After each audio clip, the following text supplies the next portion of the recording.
Storage objectives. इस lesson को करने के बाद आप जान सकेंगे कंप्यूटर स्टोरेज से क्या मुराद है, स्टोरेज की टाइप्स कौन सी हैं और आम इस्तेमाल होने वाली स्टोरेज डिवाइसेस कौन सी हैं। जैसा कि आप जान चुके हैं कि कंप्यूटर को कुछ इंफॉर्मेशन इनपुट की जाती है, फिर उस पर कुछ काम या प्रोसेस किया जाता है और फिर आउटपुट ली जाती है। इन कामों के अलावा कंप्यूटर हमें इनपुट की गई या प्रोसेस की गई इंफॉर्मेशन को महफूज करने की सहूलत भी मुहैया करता है। कंप्यूटर के अंदर इंफॉर्मेशन को महफूज करने के अमल को स्टोरेज कहते हैं। लेकिन सोचने की बात यह है कि कंप्यूटर के अंदर स्टोरेज की ज़रूरत क्यों पड़ती है। इसका सबसे बड़ा फ़ायदा यह है कि मुख्तलिफ जगहों पर पड़ी हुई मालूमात आप अपने कंप्यूटर में महफूज कर सकते हैं और ज़रूरत पड़ने पर इसे इस्तेमाल कर सकते हैं। जैसा कि हमने आपको पहले कंप्यूटर बेसिक्स के सेक्शन में बताया था कि दुनिया की मुख्तलिफ लाइब्रेरीज में पड़ी हुई इंफॉर्मेशन हम एक कंप्यूटर में मुंतकिल कर सकते हैं और बवक्त ज़रूरत उसको अपने कंप्यूटर ही से दोबारा हासिल कर सकते हैं। इसके अलावा हम कंप्यूटर की मदद से बहुत से दूसरे काम आसानी से कर सकते हैं, मसलन लेटर लिखना, कैलकुलेशंस करना, मुख्तलिफ किस्म के ग्राफ्स वगैरह बनाना। कंप्यूटर में हम ये काम स्टोरेज डिवाइसेस की मदद से न सिर्फ महफूज कर सकते हैं बल्कि इसको दोबारा इस्तेमाल भी कर सकते हैं और इसमें रद्दोबदल भी कर सकते हैं। जिस तरह हम कंप्यूटर में इंफॉर्मेशन को इनपुट करने के लिए इनपुट डिवाइसेस इस्तेमाल करते हैं, इसी तरह हमें इंफॉर्मेशन को स्टोर करने के लिए स्टोरेज डिवाइसेस की जरूरत होती है। स्टोरेज डिवाइसेस से मुराद वो डिवाइसेस हैं जिनकी मदद से हम कंप्यूटर में इंफॉर्मेशन स्टोर करते हैं। स्टोरेज डिवाइसेस की दो बुनियादी अक़साम हैं, प्राइमरी स्टोरेज डिवाइसेस और secondary storage devices. Primary storage devices. Primary storage devices ऐसी डिवाइसेस को कहते हैं जो कंप्यूटर के अंदर एक मखसूस हिस्से पर लगी होती हैं, जिसे मदरबोर्ड कहते हैं। इन डिवाइसेस को कंप्यूटर की मेमोरी भी कहा जाता है। ये इसी तरह है जैसे इंसान के जहन में महफूज होने वाले रोजमर्रा हालात व वाक़यात को इंसान की याददाश्त या मेमोरी कहा जाता है। रोम रोम से मुराद है रीड ओनली मेमोरी, यानी ऐसी मेमोरी जिसमें से हम स्टोर की हुई इंफॉर्मेशन सिर्फ पढ़ सकते हैं। रोम में पहले से मौजूद इंफॉर्मेशन को न ही तब्दील किया जा सकता है और न ही उसकी जगह हम कोई नई इंफॉर्मेशन स्टोर कर सकते हैं। ये बिल्कुल उसी तरह है जिस तरह अगर किसी पत्थर पर कुछ लिखा जाए तो उसे मिटाया नहीं जा सकता। रोम में स्टोर की जाने वाली इंफॉर्मेशन हमेशा इसमें स्टोर्ड रहती है और कंप्यूटर को बंद करने से भी खत्म नहीं होती है। इस वजह से इसको परमानेंट मेमोरी का नाम भी दिया जाता है। इस मेमोरी में कंप्यूटर के स्टार्ट होने के मुतालिक ज़रूरी इंफॉर्मेशन पड़ी होती है जो मैन्युफैक्चरिंग के वक्त इसमें डाली जाती है।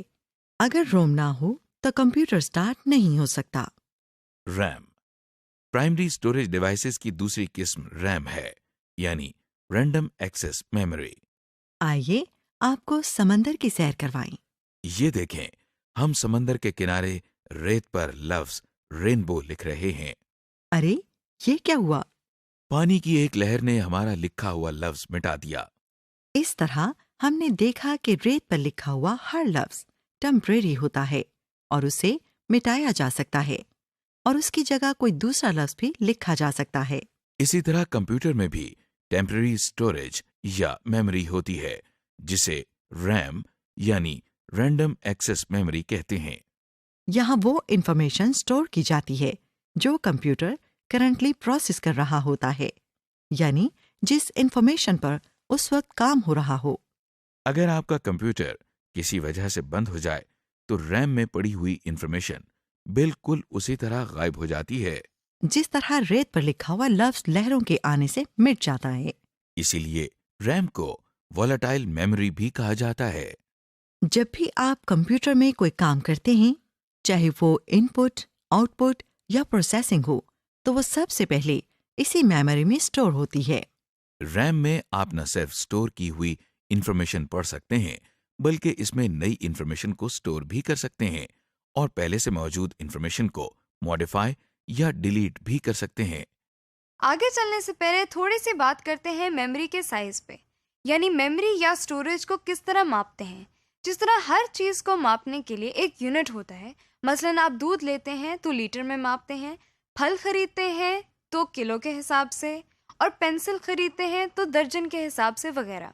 इसी तरह कंप्यूटर में कोई टेक्स्ट को स्टोर करने के लिए हम जो यूनिट इस्तेमाल करते हैं वो बाइट है। आइए देखते हैं कि एक बाइट क्या है। मसलन अगर आप लिखते हैं पाकिस्तान, तो आप इस एक वर्ड में 8 हुरूफ यानी कैरेक्टर लिख रहे हैं। हर कैरेक्टर को स्टोर करने के लिए जितनी जगह दरकार है उसे हम एक बाइट कहते हैं। तो यूं समझें कि जितनी बाइट्स हैं उतने कैरेक्टर आप स्टोर कर सकते हैं। बाइट एक छोटा यूनिट है, जैसे ग्राम। 1000 ग्राम मिलकर 1 किलोग्राम बनाते हैं। इसी तरह तकरीबन 1000 बाइट्स मिलकर 1 किलोबाइट बनाती हैं, जिसे हम 1 किलोबाइट लिखते हैं। इसी तरह 1000 किलोबाइट्स मिलकर 1 मेगाबाइट होता है और 1000 मेगाबाइट्स मिलकर 1 गीगाबाइट बनाती है। आजकल मार्केट में 4GB और 8GB की रैम आसानी से दस्तयाब है। Secondary storage devices. Primary storage devices की तरह सेकेंडरी स्टोरेज डिवाइसेस भी डेटा और इंफॉर्मेशन स्टोर करने के लिए इस्तेमाल होती है। आइए देखते हैं कि प्राइमरी स्टोरेज डिवाइसेस के होते हुए कंप्यूटर में सेकेंडरी स्टोरेज डिवाइसेस की क्या जरूरत है। आप जानते हैं कि प्राइमरी स्टोरेज डिवाइसेस में रैम के अंदर इंफॉर्मेशन सिर्फ आर्जी तौर पर महफूज होती है और कंप्यूटर की पावर ऑफ होने पर इसमें स्टोर की हुई इंफॉर्मेशन ज़ाय हो जाती है। इसी तरह रोम के अंदर अगर हम चाहें भी तो इंफॉर्मेशन स्टोर कर ही नहीं सकते। इसलिए हमें ऐसे स्टोरेज डिवाइस की ज़रूरत है जहां हम खुद इंफॉर्मेशन को इस तरह स्टोर कर सकें कि कंप्यूटर के बंद होने के बावजूद इंफॉर्मेशन महफूज रहे। इस तरह सेकेंडरी स्टोरेज डिवाइसेस को मुतारफ कराने की ज़रूरत सामने आई। ये वो स्टोरेज एरिया है जिसमें प्राइमरी स्टोरेज के मुकाबले में ज़्यादा डेटा स्टोर किया जा सकता है। अगर कंप्यूटर की पावर ऑफ भी हो जाए तब भी इन स्टोरेज डिवाइसेस में हमारी इंफॉर्मेशन महफूज रहती है। इसीलिए ये नॉन वॉलेटाइल स्टोरेज डिवाइसेस भी कहलाती हैं। इस वक्त आप स्क्रीन पर मुख्तलिफ किस्म की सेकेंडरी स्टोरेज डिवाइसेस देख रहे हैं। हम इन सब को तफसील से देखेंगे। Magnetic disk. Secondary storage devices में मुख्तलिफ टाइप्स के डिवाइसेस शामिल हैं, जिनमें से पहली टाइप मैग्नेटिक डिस्क्स हैं। हार्ड डिस्क्स मैग्नेटिक डिस्क्स के जुमरे में आती हैं। हार्ड डिस्क, इसे हार्ड डिस्क इसलिए कहा जाता है क्योंकि ये एक हार्ड मटेरियल की डिस्क होती है। हार्ड डिस्क एक केसिंग में सील्ड होती है। आमतौर पर एक केसिंग के अंदर एक से ज्यादा हार्ड डिस्क्स इकट्ठी की जाती हैं ताकि ज्यादा इंफॉर्मेशन या डेटा स्टोर किया जा सके। इसमें भी डेटा सर्कुलर ट्रैक्स की फॉर्म में स्टोर होता है, जैसा कि आम म्यूजिक रिकॉर्ड्स में किया जाता है। इनकी स्टोरेज कैपेसिटी बहुत ज्यादा होती है, यानी इसमें हम बहुत ज्यादा डेटा स्टोर कर सकते हैं। आजकल कई हजार जीबी तक की हार्ड डिस्क मार्केट में आसानी से दस्तयाब है। यानी हम हार्ड डिस्क के जरिए कंप्यूटर में बहुत सा डेटा, जिसमें टेक्स्ट, इमेजेस, ऑडियो और वीडियो वगैरह शामिल हैं, आसानी से स्टोर कर सकते हैं। जैसा कि आप जानते हैं, फ्लैश ड्राइव में हम डेटा आसानी से एक जगह से दूसरी जगह ले जा सकते हैं। ये सहूलत हार्ड डिस्क में इतनी आसानी से मुहैया नहीं है। ताहम एक फ्लैश ड्राइव हार्ड डिस्क की निस्बत ज़्यादा पायदार नहीं, क्योंकि वो मुख्तलिफ औकात में मुख्तलिफ कंप्यूटर्स पर इस्तेमाल हो रही होती है, जबकि हार्ड डिस्क ज़्यादातर एक ही कंप्यूटर में लगी रहती है। हार्ड डिस्क भी मैग्नेटिक डिस्क्स हैं, इसलिए अगर इनके पास कोई स्ट्रॉन्ग मैग्नेट ले जाएंगे तो डेटा या आपकी स्टोर की हुई इंफॉर्मेशन खराब या ज़ाय हो जाएगी। इसी तरह हार्ड डिस्क को बहुत ज़्यादा दर्जे हरारत और आग से दूर रखें। Optical disk secondary storage devices की एक और अहम टाइप ऑप्टिकल डिस्क कहलाती हैं। इसे ऑप्टिकल डिस्क इसलिए कहा जाता है क्योंकि इसके ऊपर डेटा लिखने के लिए लेजर का इस्तेमाल किया जाता है। इसका डायमीटर 4.75 होता है और इसकी मोटाई 1 इंच के 20वें हिस्से से भी कम होती है। ऑप्टिकल डिस्क भी फ्लैश डिस्क की तरह आसानी से एक जगह से दूसरी जगह ले जाई जा सकती है। ऑप्टिकल डिस्क की आम इस्तेमाल होने वाली टाइप्स में CD-ROM, write once, read many discs, rewritable CDs और DVDs शामिल हैं। CD-ROM। आइए इसकी पहली टाइप यानी CD-ROM के बारे में देखते हैं। CD से मुराद है कॉम्पैक्ट डिस्क। ये भी एक डिस्क की शक्ल होती है। इसके साथ रोम का लफ्ज इसलिए लगाया जाता है क्योंकि जिस तरह प्राइमरी स्टोरेज में रोम से सिर्फ इंफॉर्मेशन रीड कर सकते हैं, इसी तरह इस डिस्क से भी हम इंफॉर्मेशन सिर्फ पढ़ सकते हैं और कुछ लिख नहीं सकते। ये देखें, आपको मार्केट में जो ऑडियो और वीडियो सीडीज नजर आ रही हैं, ये सब डिस्क्स ही हैं। हो सकता है आपने इन्हीं ऑडियो वीडियो सीरीज पर कुछ म्यूजिक भी सुना हो और कुछ फिल्म्स भी देखी हों। Write once read many. ये देखिए, ये ऑप्टिकल डिस्क की एक और टाइप है जिसे वॉर्म डिस्क यानी write once read many disk कहा जाता है। ये भी कॉम्पैक्ट डिस्क ही है। ये देखने में भी बिल्कुल CD-ROM जैसी ही लगती है। इन सीरीज पर आप इंफॉर्मेशन सिर्फ एक दफा राइट कर सकते हैं, यानी एक दफा इंफॉर्मेशन राइट करने के बाद दोबारा इस CD पर कोई भी इंफॉर्मेशन नहीं लिखी जा सकती। ताहम इस CD पर स्टोर किया हुआ डेटा आप बार बार रीड कर सकते हैं। इसका मतलब ये हुआ कि एक दफा डेटा या इंफॉर्मेशन राइट करने के बाद ये CD-ROM की तरह काम करती है। इस तरह की CDs आप अपने जरूरी प्रोजेक्ट्स या काम को स्टोर करने के लिए इस्तेमाल कर सकते हैं। Rewritable series. अब जो ऑप्टिकल डिस्क की टाइप आप देख रहे हैं, इसे रीराइटेबल सीरीज कहते हैं। जैसा कि नाम से जाहिर है, ये वो CDs हैं जिन पर हार्ड डिस्क की तरह न सिर्फ डेटा राइट कर सकते हैं बल्कि इसे चेंज या रिमूव भी किया जा सकता है। यानी आप इन सीरीज पर बार बार इंफॉर्मेशन या डेटा राइट और रीड दोनों कर सकते हैं। एडवांटेजेस। आमतौर पर CD-ROM, वॉर्म डिस्क और रीराइटेबल CDs पर 650 MB से लेकर 800 MB तक का डेटा स्टोर किया जा सकता है। इनकी मदद से हम ज्यादा डेटा एक जगह से दूसरी जगह आसानी से ट्रांसफर कर सकते हैं। इन CDs को इस्तेमाल करते हुए खास ख्याल रखें कि इन पर स्क्रैचेस न पड़ें ताकि आपका डेटा जाया ना हो।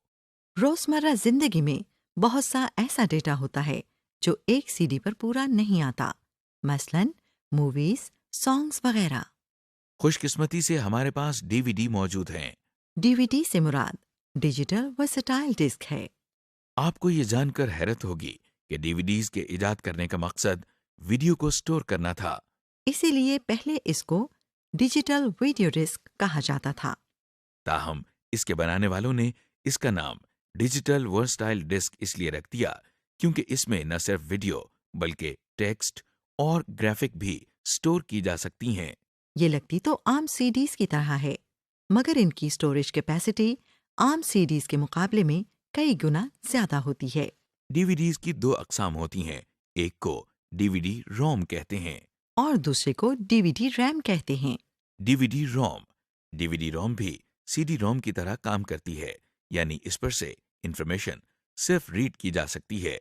इसे मॉडिफाई या रिमूव नहीं किया जा सकता। मसलन किसी DVD-ROM पर स्टोर की हुई मूवी आप देख तो सकते हैं, मगर किसी नई मूवी को इस DVD में स्टोर नहीं कर सकते। DVD-RAM रीराइटेबल CDs की तरह काम करती हैं।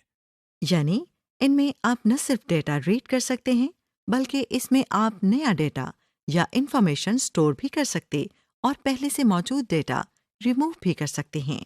आमतौर पर एक DVD पर 4.7 GB की इंफॉर्मेशन स्टोर की जा सकती है। DVDs भी CDs की तरह आसानी से एक जगह से दूसरी जगह ले जाई जा सकती हैं। Other devices. मैग्नेटिक डिस्क्स और ऑप्टिकल डिस्क्स के अलावा और भी स्टोरेज डिवाइसेस मौजूद हैं। ये एक अहम स्टोरेज डिवाइस है जिसे मैग्नेटिक टेप कहा जाता है। ये देखिए, ये एक आम ऑडियो कैसेट जैसी ही है। मैग्नेटिक टेप पर डेटा एक लाइन में इस तरह पड़ा होता है कि जो डेटा पहले स्टोर किया होता है वो पहले पढ़ा जाता है और जो डेटा बाद में स्टोर किया जाता है वो बाद में पढ़ा जाता है। जबकि मैग्नेटिक डिस्क और ऑप्टिकल डिस्क में ये ज़रूरी नहीं होता कि पहले स्टोर किया हुआ डेटा पहले ही पढ़ा जाए, इसकी स्टोरेज कैपेसिटी बहुत ज्यादा होती है। और इस पर आप डेटा या इंफॉर्मेशन की एक कॉपी बनाकर लंबे अरसे के लिए महफूज कर सकते हैं। इस बात का ख्याल रखें कि ये टेप्स किसी स्ट्रॉन्ग मैग्नेट से दूर रहें ताकि आपकी स्टोर्ड इंफॉर्मेशन जाया ना हो। समरी: इस लेसन में हमने मुख्तलिफ स्टोरेज डिवाइसेस के बारे में मालूमात हासिल की। मसलन रैम, रोम, मैग्नेटिक डिस्क यानी hard disk, flash disk, optical disk यानी सीडीज, डीवीडीज, कुछ और स्टोरेज डिवाइसेस वगैरह।